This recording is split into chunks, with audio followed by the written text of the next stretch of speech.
오늘부터 우리가 읽어가는 내용에서 예수님께서 행하신 일들이 어떠한 일들인가에 대하여 우리가 예수님의 여러 행적들을 살펴보게 됩니다. 예수님은 산에 오르셔서 천국에 대한 가르침에 대해서 여러 교훈들을 주셨습니다. 산상순이라 부르는 교훈들을 주시고 산에서 내려오시면서 예수님이 이것저것 행하신 일들이 기록이 되고 있다는 것이죠. 8장 1절 말씀에 산에서 내려오시니 수많은 무리가 따르니라. 많은 사람들이 예수님을 따르게 되었는데 이 산에서 내려오시자마자 예수님은 여러 가지 많은 일들을 하게 됩니다. 따르는 무리들에게 이러한 처지 저러한 처지에 있는 사람들을 예수님이 맞이하시면서 예수님이 그들에게 이런저런 가르침과 또 행적들을 보여주시면서 이런 일을 행하시는 주님이 누구이신가를 보여주시게 됩니다.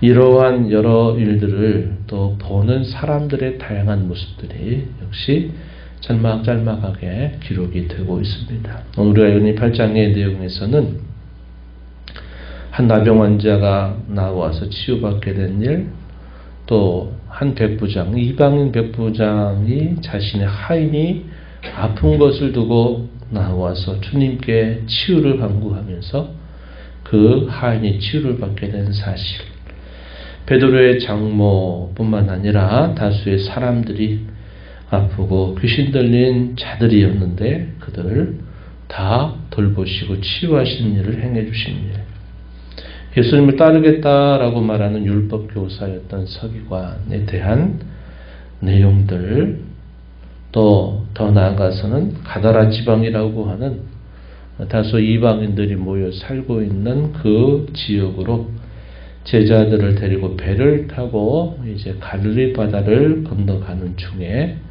거기에서 있게 됐던 특별한 일들, 마침내 그 가다라 지방에 찾아가서 귀신 들린 사람을 치유하시지만 결국 그곳 사람들에 의해서 배척을 당하시는 그런 모습도 우리가 이 8장의 내용 속에서 확인하게 됩니다.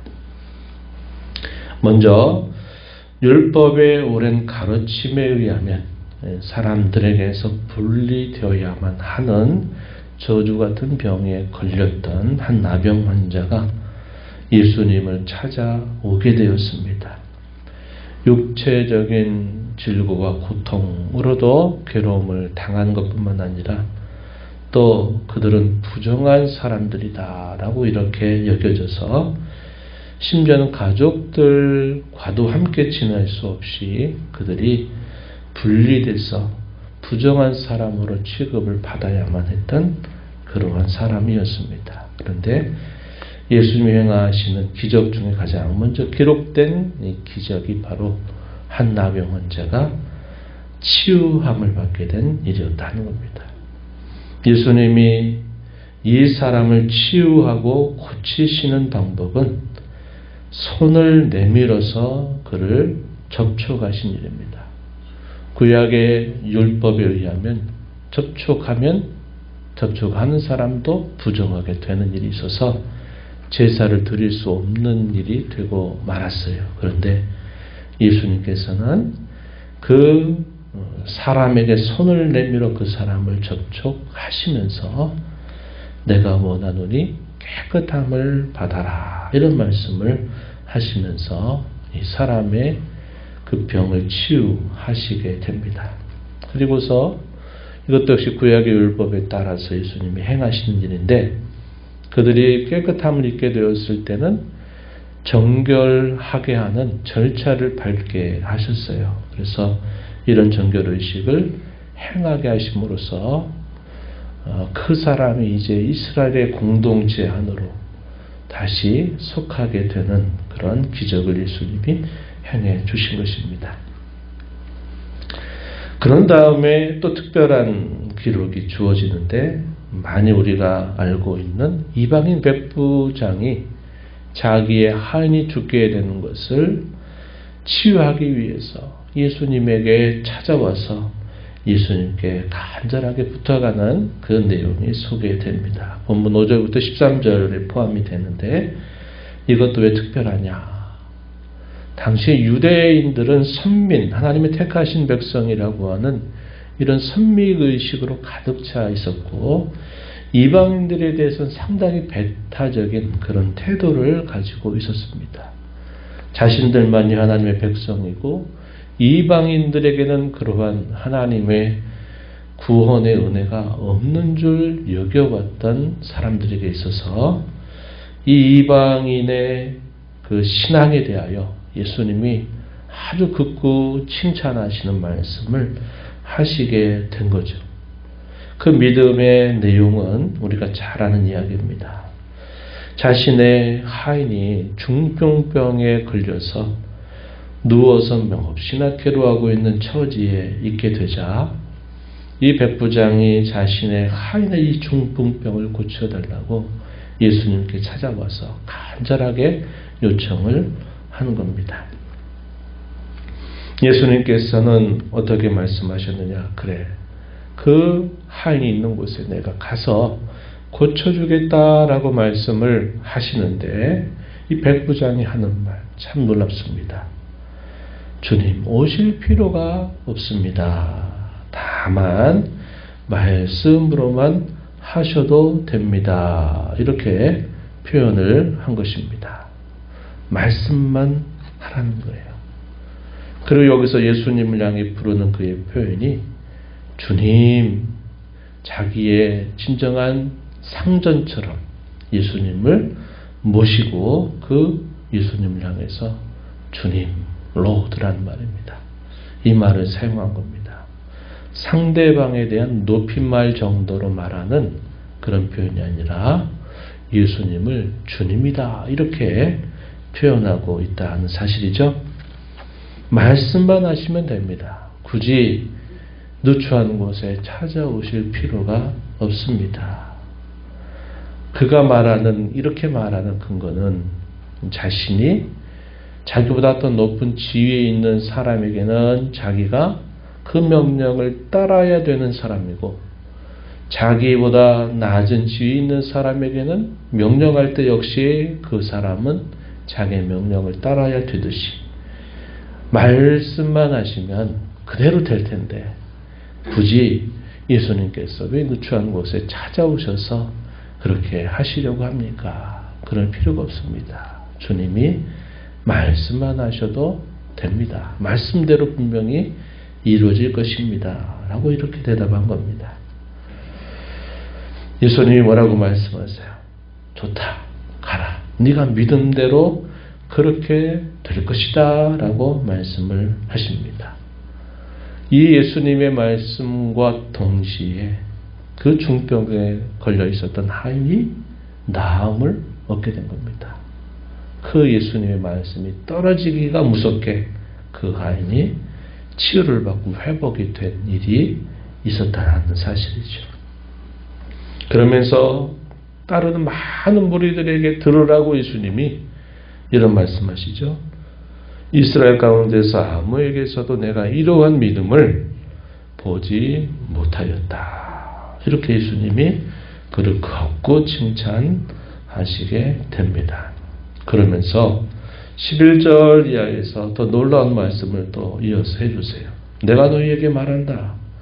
동서로부터 많은 사람이 이르러 아브라함과 이삭과 야곱과 함께 천국에 앉으려니와 그 나라의 본 자손들 곧 이스라엘 자손들은 바깥 어두운 데 쫓겨나 거기서 울며 이를 갈게 되리라. 이렇게 예수님이 말씀을 하신 겁니다. 세례자 요한이 광야에 주로 거주하면서 요단강에서 세례를 베풀 때 이 세례자 요한이 뭐라고 말합니까? 회개의 세례를 그들에게 베풀죠. 그러면서 뭐라고 말하냐면 회개 합당한 열매를 맺지 않게 된다면 너희가 아브라함의 자손이 있는 그 어떠한 출생을 가지고 있든지 다 하나님의 심판을 피할 수 없을 것이다. 이런 말씀을 했었습니다. 혈통적으로 아브라함의 자손, 또 택한 백성이라고 하는 그것이 그들을 지켜주거나 구원해주거나 보장하지 못한다 하는 메시지를 세례자 요한이 증언하였고, 역시 예수님도 그러한 말씀을 증언하셨고, 이 말씀하신 대로 실제로 이방인이 어떠한 유대인보다도 참 귀한 믿음을 가지고 있다 칭찬을 하시면서도, 반면에 당시의 유대인들, 구세주를 기다렸다라고 말하는 유대인들은 오히려 그들 가운데 많은 사람들이 그들이 진정한 하나님의 나라에서 결국은 하나님 나라에 들어오지 못하게 될 것이다. 이렇게 예수님께서 말씀을 하신 것입니다. 그래서 이 백부장의 신앙을 통해서 많은 유대인들, 혈통적 이스라엘이 아닌 믿음으로 말미암는 영적인 이스라엘로 많은 사람들이 진정한 아브라함의 자손이 될 것이다 라는 말씀을 하시죠. 이것은 대단히 충격적인 일이 아닐 수 없었습니다. 그리고 이제 몇 가지 또 기적들이 있고 지나가서 23절 이하에 보게 되면요, 가나안 지방에 예수님이 제자들을 데리고 가시는 과정에서 갈릴리 바다를 배를 타고 지나가실 때 하필이면 그때가 거센 풍랑이 일어나면서 큰 위기를 맞게 되었다 한 것을 기록하고 있습니다. 예수님도 배에 타고 그 예수님의 제자들도 배를 타고 노를 저어서 건너편으로 가고 있는 중에 아주 큰 광풍이 바다에서 일어나고 있는데, 예수님은 그때 때마침 주무시고 계시는 상황이었습니다. 이 배가 뒤집히게 되면 결국 그 바다의 한복판에서 결국 그들이 죽게 될 위험에 처하게 되니까 이 제자들이 급하게 예수님을 깨우면서 주님, 주님 구원하소서, 우리가 죽겠습니다 라고 이렇게 주님을 간절하게 찾게 됩니다. 예수님께서 바다 이 배 위로 나오시더니 예수님 말씀하시죠. 이 바람과 바다를 꾸짖자 이 거센 풍랑들이 잔잔하게 되는 놀라운 일이 있게 되었습니다. 제자들이 뭐라고 반응을 하느냐, 도대체 이분이 어떠한 사람이기에 바람과 바다도 이렇게 순종한단 말인가. 역시 이것 또한 놀라운 충격에 사로잡히게 된 것입니다. 그러한 풍랑을 말씀 한마디로 잔잔하게 하셨던 그 예수님을 보면서 그 예수님을 대해서 그렇게 말한 것입니다. 예수님은 그들에게 두려워하지 말아라. 그러면서 그들의 연약한 믿음을 독려하시게 되고, 이러한 죽음의 위기를 피해서 가다라 지방, 이방인들이 주로 거주하는 가다라 지방, 다른 복음서에 보면 데가볼리라고 하는 지역으로 알려져 있는 곳에 갔는데, 거기에 어떤 사람이 있었느냐, 무덤 사이에 귀신 들려있는 사람이 거기에 살고 있었던 겁니다. 그들이 예수님이 누구인가를 알아보죠. 하나님의 아들이요, 우리를 쫓아내지 마소서, 당신이 우리와 무슨 상관이 있습니까? 이런 말씀을 하지만 예수님 이미 이 귀신 들린 사람들을 향해서, 특별히 그 사람을 잡고 있는 귀신들을 향해서 이미 쫓아내시는 명령을 하셨던 겁니다. 그랬더니 돼지떼에 들어가게 해달라라고 요구하고, 그 귀신들이 돼지떼에 들어가면서 결국 그 돼지떼 2,000마리가 되는 그 많은 돼지떼가 결국 그 바다에 빠져서 몰수하게 되면서 이 사람이 온전한 정신으로 다시 회복되는 기적이 있었다 하는 사실이죠. 사람들에게 위협의 대상이 되고 사람들에게 기피의 대상이 되고, 저 사람은 사람 가치가 없는 사람이다, 왜 저런 사람이 우리 마을에 살고 있느냐, 쇠고랑으로 채우고 어떻게 해도 도무지 힘으로 제어할 수 없는 괴력을 가진 미친 사람. 이 사람을 위해서 예수님은 제자들을 데리고 그 바다의 한복판 죽음의 위기를 뚫고 지나가서 이 사람을 고쳐주시는 것입니다. 참 이것도 제자들에게서 놀라운 일이죠.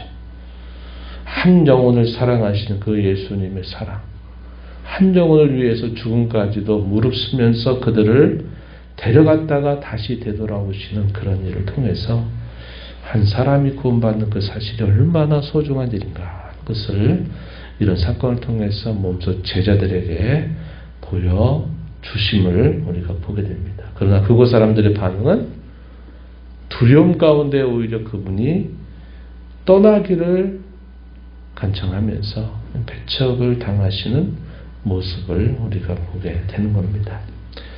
우리가 읽은 여러 사건들을 보게 되면 예수님을 만나고 따르던 많은 사람들의 모습을 보죠.